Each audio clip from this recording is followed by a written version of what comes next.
Muito bem, acompanhe comigo aqui. Questão número 1.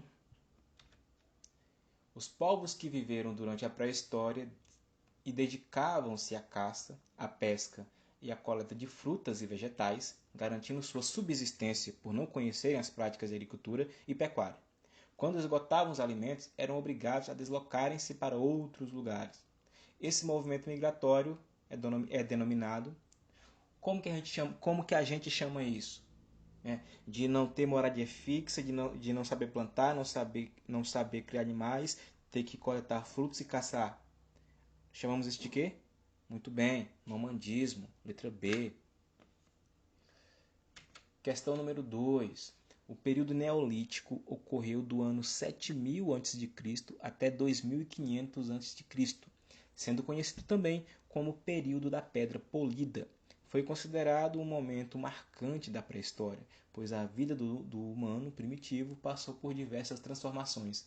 Marque a alternativa que corresponde às transformações ocorridas. Bom, vamos lá. Fixaram-se em um único lugar e intensificaram a prática da agricultura. Vamos ver as outras.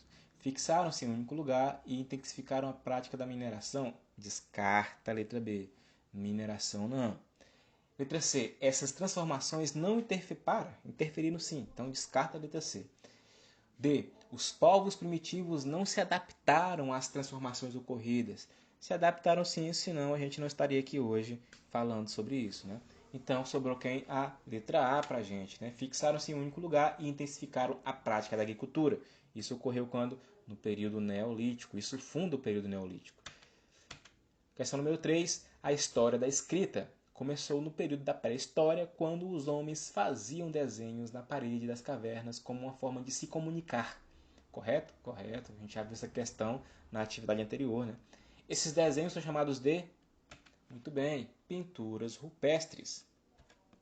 Questão número 4. A principal invenção na primeira Revolução Industrial, que começou na Inglaterra no século XVIII, foi, de acordo com o que a gente viu, né, a locomotiva a vapor, o trem que faz... Questão número 5.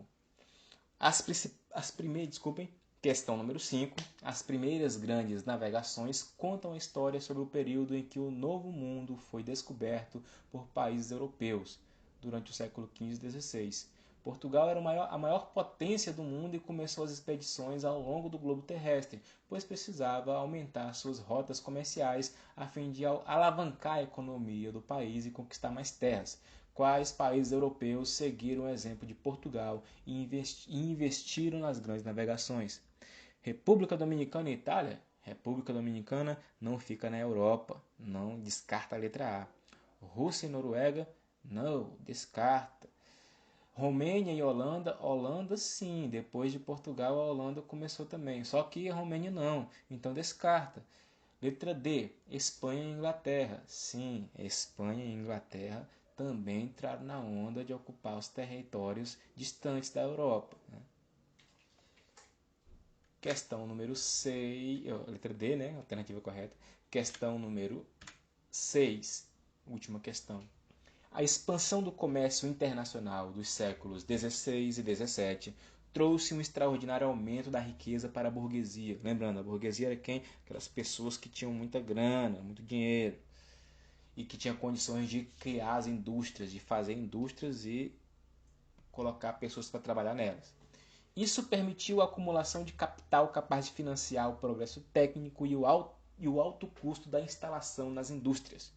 A burguesia europeia, fortalecida e enriquecida, passou a investir na elaboração de projetos para aperfeiçoamento das técnicas de produção e na criação de máquinas para a indústria. Esses fatores contribuíram para que acontecesse a Revolução Francesa? Não. Nós estamos falando aqui um pouco depois, né, da Revolução Francesa, mas a Revolução Francesa faz parte desse processo também, de alguma forma. Só que não estamos falando da Revolução Francesa.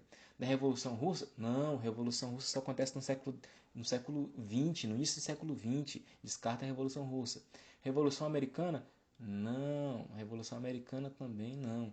Sobrou quem? A Revolução Industrial, é dela que estamos falando aqui. Então marque a letra B, né? Momento em que a indústria surge, substituindo a mão de obra humana, né? O uso da força humana e o uso de força de animais para produzir as coisas. O ser humano agora faz o quê? Aperta os botões, abastece as máquinas, cuida das máquinas e organiza os produtos fabricados, certo? Então a gente se encontra aí nos próximos vídeos. Abraço para vocês.